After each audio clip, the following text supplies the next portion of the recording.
Hello friends, आप सभी कैसे हैं? मैं उम्मीद करता हूँ आप सभी ठीक होंगे। यहाँ फ्रेंड्स हम देखने वाले एक इंपॉर्टेंट से टॉपिक के बारे में जिसका टाइटल है insert data and insert batch data. बिल्कुल, हम यूज़ करने वाले हैं क्वेरी बिल्डर मैथड्स और उन क्वेरी बिल्डर मैथड्स को यूज़ करके किस तरीके से कर सकते हैं डेटा इंसर्ट। इन सभी कॉन्सेप्ट के बारे में हम इस वीडियो में बात करेंगे। उससे पहले छोटी सी रिक्वेस्ट है, अगर आप चैनल पे नए हो, सब्सक्राइब नहीं किया है, फटाफट चैनल को सब्सक्राइब कर दीजिए। आपके सब्सक्राइब करने से मुझे प्यार और चैनल को सपोर्ट मिलता है। पिछले वीडियोस में फ्रेंड हमने कंप्लीट किया है all about the concept of data selection, जिन्हें कंप्लीट किया है यूजिंग क्वेरी बिल्डर मेथड्स।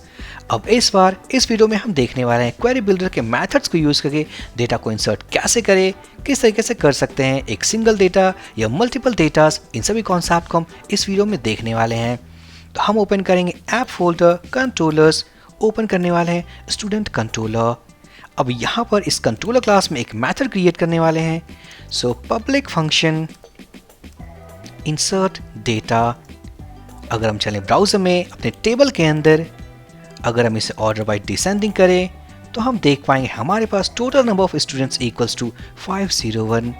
तो हम क्या करेंगे, एक डेटा इंसर्ट एट ID 502।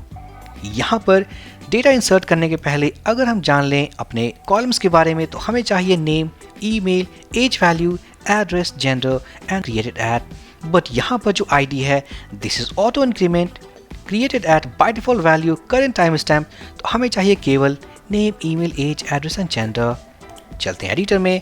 यहाँ यूज़ करने वाले हैं सबसे पहले डेटा, एक एरे, इसके अंदर हम पास करेंगे नेम। मान लेते हैं दिस इज आवर यूजर और स्टूडेंट। नेक्स्ट है हमारे पास email value, @gmail.com, age value 25, gender equals to male. उसके बाद एड्रेस, ये एक ऑप्शनल फील्ड है बट हम दे देते हैं value. Address equals to sample location. Finally we have our student data. अब डेटा इंसर्ट करने के लिए हम यूज़ करने वाले हैं क्वेरी बिल्डर अप्रोच। तो एज इट इज़ जैसे हमने पहले किया था, हमें क्रिएट करना है एक टेबल ऑब्जेक्ट। टेबल ऑब्जेक्ट एक वेरिएबल हम डिक्लेयर कर लेते हैं इक्वल्स टू, यहाँ यूज़ करने वाले हैं दिस DB जो डेटाबेस ऑब्जेक्ट है। हम कॉल करेंगे टेबल मेथड और इसके अंदर पास करने वाले हैं टेबल नेम।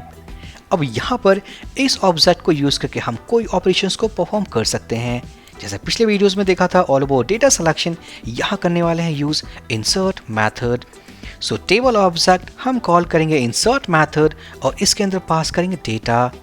सेव करने के बाद चलते हैं ब्राउज़र पे और उससे पहले हम ओपन करेंगे routes.php। एक राउट को क्रिएट करेंगे सबसे पहले। राउट्स ऑब्जेक्ट यूज़ करेंगे गेट मेथड। यहाँ होने वाला है add-student। हम कॉल करेंगे स्टूडेंट कंट्रोलर और वहाँ से कॉल करेंगे इंसर्ट डेटा मेथड। राउट को कॉपी कर लेते हैं। डेवलपमेंट सर्वर ऑलरेडी स्टार्टेड है। Open link after this landing page add-student, no output.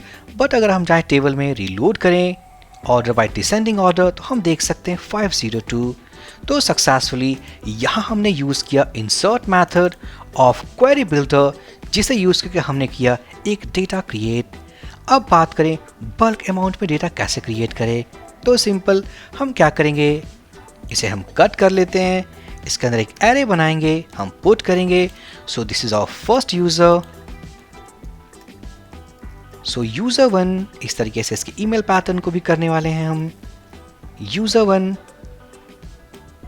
Copy कर लेते हैं, पेस्ट कर देंगे 2 more times. User 2 and user 2। Save करने के बाद रीलोड करें। हमारे पास कुछ एरर है and this is because actually यहाँ तो हमने अपडेट कर दिया डेटा, बट यहाँ फ्रेंड्स हमने मेथड को यूज़ नहीं किया है। इंसर्ट मेथड को चाहिए केवल एक सिंगल एरे, बट हमने पास किया है एरे ऑफ एरेज। तो यहाँ यूज़ करना है हमें इंसर्ट बैच मेथड। सेव कर लेते हैं, रीलोड करेंगे, नो आउटपुट। बट चलते हैं टेबल पे, रीलोड करते हैं तो हम देख सकते हैं user 1, 2 and 3। Okay, here we have some error user two I think data का कुछ यहाँ इशू है, यूज़र टू। तो एक बार और इंसर्ट कर लेते हैं, यूज़र 4 5 एंड फाइनली 6। सेव करने के बाद हम रीलोड करेंगे, डेटा इंसर्ट हो चुका है, रीलोड करेंगे। सो user 4 5 and 6। So finally, this is the concept that how to insert data inside table using query builder method. एक और बात मान लेते हैं, इन केस हम क्या करने वाले हैं, सबसे पहले इसे कमेंट कर देंगे, या कमेंट करने के पहले हम एक एरे को कॉपी कर लेते हैं। हम इस पूरे एरे को कमेंट कर देंगे और यहाँ पर डेटा इक्वल्स टू हमारे पास एक सिंगल एरे है, यहाँ करने वाले हैं यूजर नंबर 8।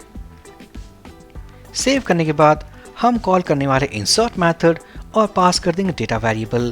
तो होगा क्या, इस इंसर्ट मेथड को यूज़ करके हम करने वाले एक स्टूडेंट को क्रिएट, बट आफ्टर इंसर्शन जैसा हम जानते हैं इस टेबल में हमारे पास जो आईटी कॉलम है दिस इज ऑटो इंक्रीमेंट। इसका मतलब ऑटोमेटिक तरीके से हमारे पास एक आईटी जनरेट होने वाली है, जैसे कि 508 के बाद होने वाला है 509। तो उस आईडी को गेट करने के लिए, इंसर्ट होने के बाद उस आईडी को गेट करने के लिए हमारे पास एक मेथड है दैट इज इंसर्ट आईडी। तो हम क्या करेंगे, इको दिस डीबी और हम कॉल करेंगे इंसर्ट आईडी मेथड, ताकि जो रो हमने लास्ट में इंसर्ट किया उसके आईडी को हम गेट कर सकें। सेव करने के बाद चलते हैं ब्राउज़र पे, रीलोड करते हैं तो हम देख पाएंगे 509 which is the newly added row. अब अगर हम टेबल को थोड़ा जूम इन कर लें, जूम आउट करें, रीलोड करें तो हम देख सकते हैं 509 user 8 and here is the ID value 509। तो सक्सेसफुली ये कुछ ऐसे कॉन्सेप्ट है फ्रेंड्स जिन्हें यूज़ करके हम कर सकते हैं डेटा इंसर्ट। साथ ही साथ ये जो लाइन ऑफ कोड है that is at 93, it is most important. मान लेते हैं आप कोई एप्लीकेशन में काम कर रहे हो जहां आपको चाहिए जो रो आपने लास्ट में इंसर्ट किया उसके आईडी वैल्यू को, तो सिंपली आप यूज़ करने वाले हो insert ID call using database object. तो फाइनली आई होप ये वीडियो काफ़ी इन्फॉर्मेटिव था आपके लिए। सो प्लीज़ लाइक कर दे, कमेंट कर दे, चैनल को सब्सक्राइब कर दे। हम मिलते हैं अपने नेक्स्ट वीडियो में। So for this video session guys, thank you for watching and have a great day.